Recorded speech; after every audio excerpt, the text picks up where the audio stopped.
Never before offer national highway పై ఆకర్షణీయమైన commercial plots గజం కేవలం 5,999 రూపాయలకే. చాలా రోజుల తర్వాత తెలుగు తెరపైన సూపర్ స్టార్ రజనీకాంత్ కూలీ పాత్రతో అలరించారు. రజనీకాంత్ ఒక్కలే కాదు, ఇందులో దక్షిణాది తారాగణం మొత్తం కూడా మెరిసింది.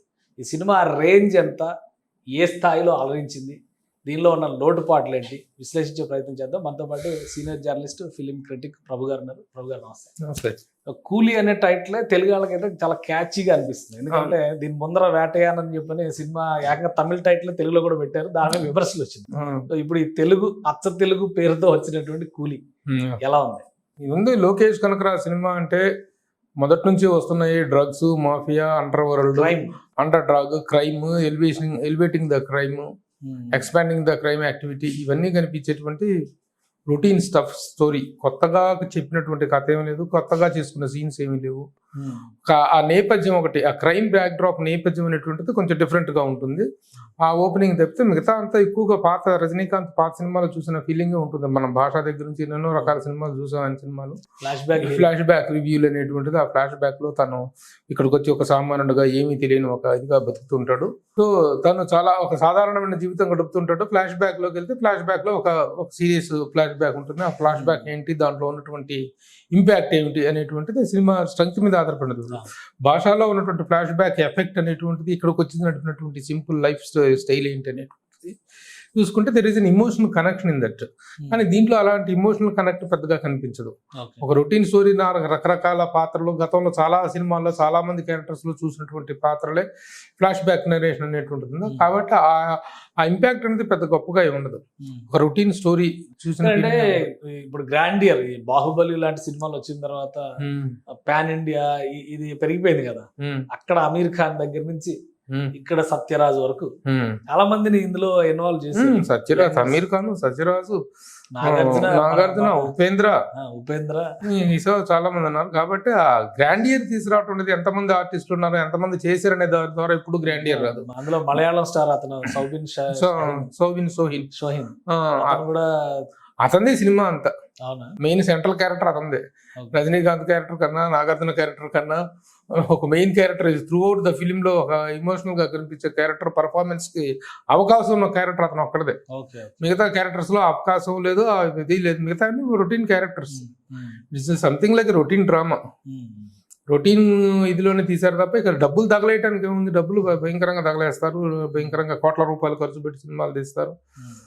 ఆ లోకేష్ కనకరాజ్ తీసినటువంటి గత సినిమాలతో పోల్చుకుంటే అన్నిట్లో కూడా ఉండేటువంటి ఒక రొటీన్ ఫార్ములా మాత్రమే కనిపిస్తుంది. కథ అనే అంశం ఒకసారి అలా పక్కన పెట్టి క్యారెక్టర్స్ గురించి మాట్లాడదాం. రజనీకాంత్ గురించి లాస్ట్ లో మాట్లాడదాం. తెలుగువాడు కాబట్టి ముందు నాగార్జున క్యారెక్టర్, నాగార్జున పర్ఫార్మెన్స్ అసలు ఏంటి సినిమాలో?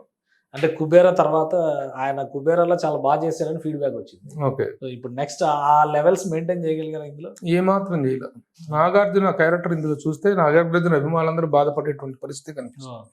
ఎందుకంటే Nagarjuna character very disappointed, very much disappointed. ఎందుకంటే నాగార్జున క్యారెక్టర్ చేయడానికి అవసరం ఏంటో, చేయాల్సినటువంటి ఇదేమిటో అదే అర్థం కాలేదు అసలు.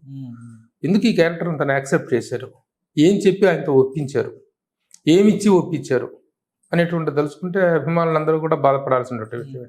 ఎందుకంటే ఏ రొటీన్ విలన్, ఏ విలన్ అయినా ఈ సయ్యాజీ సిండే వీళ్ళందరూ చేస్తుంటారు కదా, ప్రకాష్ రాజు వీళ్ళందరూ చేస్తుంటారు కదా. అలాంటి ఒక సోను సూద్ ఇలాంటి వాళ్ళు చేసేటువంటి ఒక రొటీన్ విలన్ క్యారెక్టర్ తప్ప ఏ ప్రత్యేకత లేనటువంటి ఒక విలన్ క్యారెక్టర్, తన్నులు తినే క్యారెక్టర్. క్యారెక్టర్ లో ఒక ఉదాత్తత అనేటువంటిది ఉండాలి. ఒక విలన్, ఒక హీరో ఏ క్యారెక్టర్ అయినా చేయొచ్చు, ఆర్టిస్ట్ అన్నోడు ఏ క్యారెక్టర్ అయినా చేయొచ్చు, ఆర్టిస్టు నటుడు అనేటువంటి ఏ క్యారెక్టర్ అయినా చేయొచ్చు. కానీ ఒక స్టార్ ఒక క్యారెక్టర్ని యాక్సెప్ట్ చేసేటప్పుడు ఆ క్యారెక్టర్ తాలూకు ఇదిని కాపాడుకోవాల్సిన అవసరం ఉంది, తన స్టార్ ఇమేజ్ని కాపాడుకోవాల్సిన అవసరం ఉంది. ఒక సందర్భంలో నేను అక్కినేని నాగేశ్వరరావు గారిని అడిగాను, సార్ సినిమాలో ఆఫర్లు చాలా వస్తున్నాయి, మీరు ఏం చేయట్లేదు సార్, ఎందుకు ఖాళీగా ఉంటున్నారు సార్ అని అడిగితే, నన్ను నేను కాపాడుకోవాల్సిన అవసరం ఉంది ప్రభు అన్నారు. అడ్డమైన సినిమాలని చేసేసి వచ్చిన క్యారెక్టర్లని చేసేయడానికి I'm not ready for that. అంటే ఇప్పుడు డిఫరెంట్ ఉండండి, let me tell you about this, let me complete this. కాబట్టి నాగార్జున ఆ క్యారెక్టర్ చేయటం, ఆ క్యారెక్టర్ని యాక్సెప్ట్ చేయటం కనుక ఏ రీజన్ ముందో తెలియదు కానీ, but that reason, that acceptance has disappointed the ఫ్యాన్సే కాదు, చాలా కాలంగా తన ఇమేజ్ని తను చూస్తున్నటువంటి ప్రేక్షకులకు చాలా డిసప్పాయింట్గా కనిపిస్తుంది. ఒక నటుడు ఏ క్యారెక్టర్ అయినా చేయటం అనేటువంటి యాంగిల్ వేరే యాంగిల్. అది ఇక్కడ వర్తించదు. నాగార్జున ఈ క్యారెక్టర్ చేయడానికి అది ఏమాత్రం వర్తించదు. చాలా డిసప్పాయింట్ చేశారు. రొటీన్ క్యారెక్టర్, ఒక మాఫియా డాన్, అది కూడా ఒక క్లాసిక్ అప్రోచ్ ఉండే మాఫియా డాన్, చాలా స్మగ్లింగ్ లీడ్ చేసేటువంటి వ్యక్తి. ఎట్లా అంటే చాలా స్పెషాలిటీస్ క్రియేట్ చేస్తూ చెప్తూ ఏమి లేవు అలా అంతకంటే గొప్పగా ప్రజెంట్ చేయబడినటువంటి మాఫియా డాన్ క్యారెక్టర్లు చాలా ఉన్నాయి. అంతకంటే గొప్పగా ప్రజెంట్ చేసినటువంటి మాఫియా డాన్ క్యారెక్టర్ ఏం కాదు ఇది.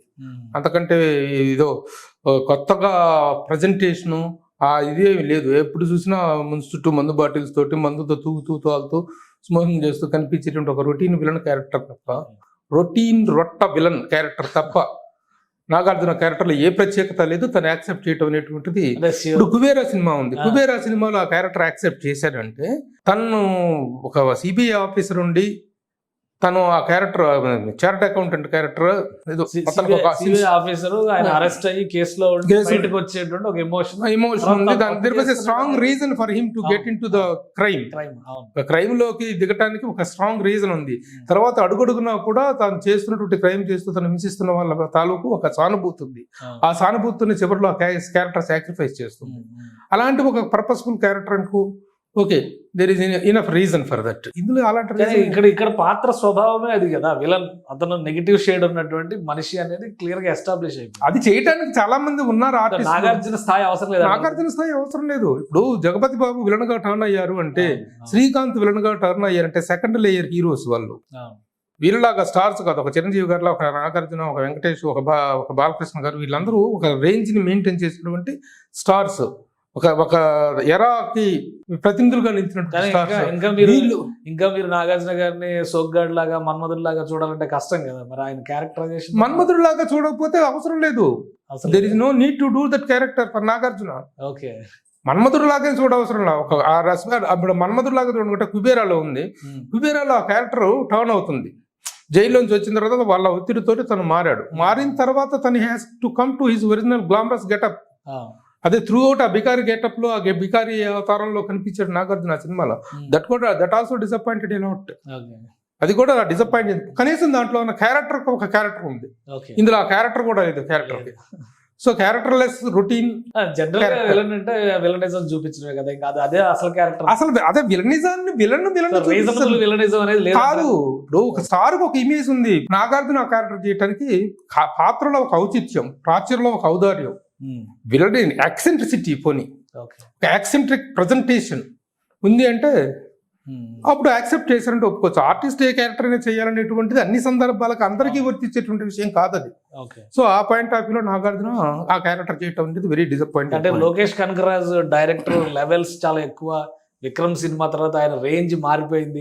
ఇట్లాంటి ఇమేజెస్ లో పడి నాగార్జున గారి ఏ సినిమా తర్వాత ఎవరి ఇమేజ్ మారితే మాత్రం ఆర్టిస్టులకు ఏంటంటే, ఆర్టిస్టులు ఒక క్యారెక్టర్ సెలెక్ట్ చేసుకున్నప్పుడు క్యారెక్టర్ ఒక క్యారెక్టర్ ఉందా లేదని చూసుకోవాల్సిన అవసరం ఉంది. లోకేష్ కనకరాజు కాదు, ఇంకెవరో కాదు.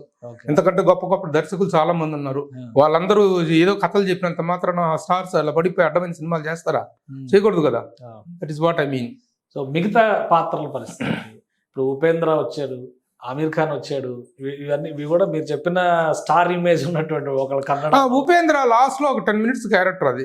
కొన్ని అతనుకున్న ఇమేజ్ ప్రకారం రజనీకాంత్ ఒక ఫాలో అయ్యారు, రజనీకాంత్ తాలూకు తాలూకు అభిమాని అనేటువంటి క్యారెక్టర్ కి 10 minutes జస్టిఫికేషన్ ఉంది. ఓ స్పెషల్ ఒపీనియన్ చేయొచ్చు.